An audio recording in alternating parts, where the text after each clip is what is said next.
কারের কোনো কষ্ট না হয়। এইদিকে ইসলাম আপনি আমাকে এত কঠোরভাবে নসিহত করেছে, কঠোরভাবে নির্দেশ দিচ্ছে।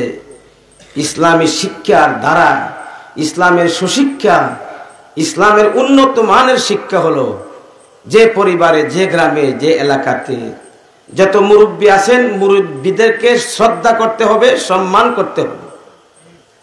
এদের কাপড় চোপড়, খানা দানা, ঔষধপত্র, সুখ দুঃখ, বিছানাপত্র যা কিছু লাগে এদের যেন কোনো কষ্ট না হয়।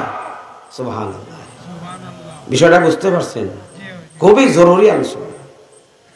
আমরা জাতির ক্লান্তি লগ্নে যে জিনিসের প্রয়োজন, যেটার সমস্যা দরকার, ওই সমস্যার সমাধান নিয়ে আলোচনা করি। এটা ফিকির নিয়ে ঘুরি, এটা ফিকির নিয়ে আলোচনা করি, একটা ফিকির নিয়ে একটা বস্তু, একটা বিষয় তৈরি করি। আমাদের আলোচনাতে মানুষের ব্রেন ওয়াশ হয়, ব্রেইনে শান্তি পায়। আর কিছু বয়ান আছে যে বয়ানে অন্তরে মজা লাগে। কি লাগে? অন্তরে মজা, অন্তরে স্বাদ। কাজেই বর্তমানে মানুষের দেহের, মানুষের চরিত্রের রোগ রুন্দে রুন্দে ঢুকছে। যে বিষয়টা আমরা ধরি, এই বিষয়টাই প্রতিটি গ্রামে, প্রতিটি এলাকাতে নিজের উপরও পড়ে। তখন মানুষ বেজার হয়ে যায়, গুসা হয়ে যায়, গুসায় করে এখান থেকে উঠিয়া যায়। মনে মনে বলবে যে ইমাম সাহেব মনে হয় আমার বিষয় বলছেন, এই বিষয়টা করো। হাজে হাজে এখান থেকে উঠিয়া চলিয়া যায়। আর খুব রাগ থাকে। শেষ পর্যন্ত ওয়াজের সময় আইলে ওয়াজের আগেই গ্রামে গ্রামে ঘুরে ঘুরে হয় অমুক বক্তা এরকম ভাবে ওয়াজ করছে, এটা ভালো লাগছে না, ওর আগামী বছর জন্য আনে না। মিটিং বইলে অমুকরে হইলে আমি না, এক টাকাও দিতাম না, নুজবর। তা মহারোগী, রোগে ভর্তি। রোগ সম্পর্কে যে কোনো রোগ আলোচনা করেন, আমি রোগে আমার উপর পড়বে, ভাই আপনাদের উপরে কারো না। আরো শুকরিয়া আদায় করতেন। ডাক্তারে আপনার রোগ ধরাইয়া দিছে, ডাক্তারকে ধন্যবাদ, সালাউট। আপনার যে রোগটা ধরছেন, আল্লাহ যে রোগ ধরাইছেন, কত শুকরিয়া। দূরে হাত নামাজ পড়ে আর নিজের চরিত্র নষ্ট, চরিত্র বিষয়ের আলোচনা করলে আমার উপরে পড়ে গেলে আমি বিগড়ে যাই। আমি আমার মতো বেকুফ কেউ আছে? এই সমস্ত স্বভাব চরিত্র উঠাইতে হবে। নিজের স্বার্থ যদি পড়ে তাহলে আঘাত পড়ে, তার বিরুদ্ধে আরম্ভ করেন। আর নিজে একটা দুঃখিত আছেন, কষ্টের মধ্যে আছেন, আপনার পক্ষে যখন ওয়াজ আইলো, এইটা হইলো ওয়াজ, এরারা আইন বারবার। এই সমস্ত অভ্যাস যতক্ষণ পর্যন্ত সারা যাবে না, নিজের জীবন পরিবর্তন হবে না। কাজে আমি আলোচনা করব, এই আলোচনার মহারোগী সর্বস্তরে, সর্ব পরিবারের মধ্যে, সমাজের মধ্যে এই রোগ নিয়ে আলোচনা। যদি কেউ উপরে পড়ে, আল্লাহর হস্তে মাফ করে দিবেন, আগামী বছর আমার বাত মারবা না।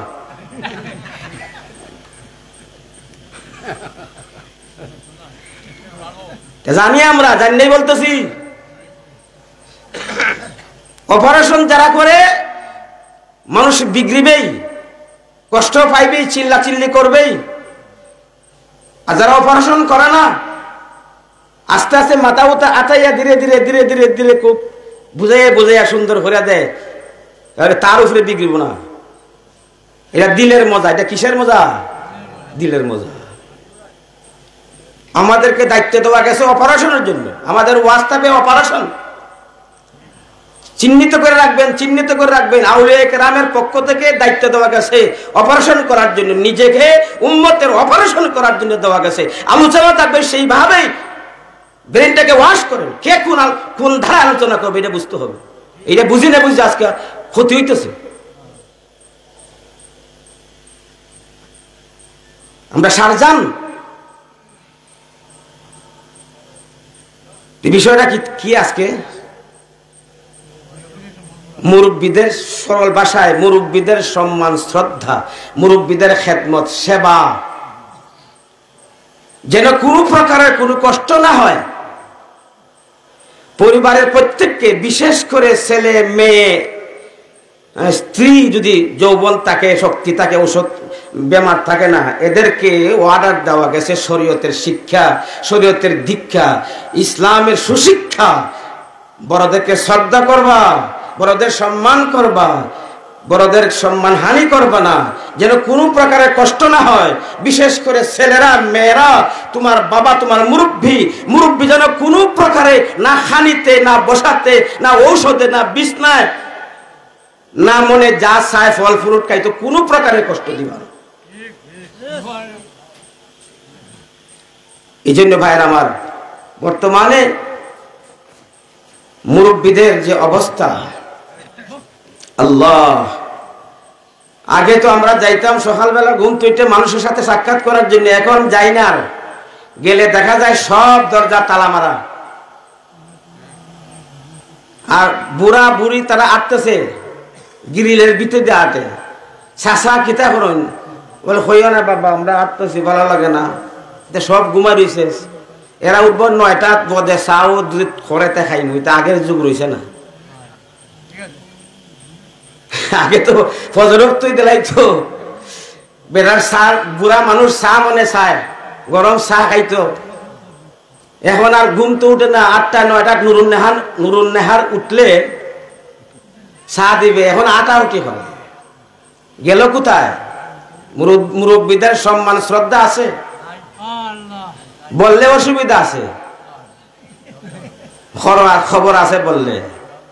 আল্লাহ তুমি সকলকে বুঝ দান করো। বর্তমান 32টা দেশের একজন দেশ পর্যটক 32টা দেশে ঘুরিয়া বেটা ঘুরছে, 32টা দেশে ঘোরাফেরা করছে এই উদ্দেশ্যে পৃথিবীর বয়স্ক মানুষের অবস্থানটা কি। সুবহানাল্লাহ, আসেন মনোযোগ সহকারে, সব কথা বলতে পারবো না, প্রায় 20 পৃষ্ঠা লেখা হয়েছে। এটা আজকের গরম জিলাপি, রস একবারে গরম, ধরতে পারতেছি না, মানে বানাইয়া লই আইছে, বুঝাইছে। প্রতিদিন, প্রতি সপ্তাহ, প্রতি মাসে যে কত বিষয় হয়, এটা ব্যাটাগিরির মাত না।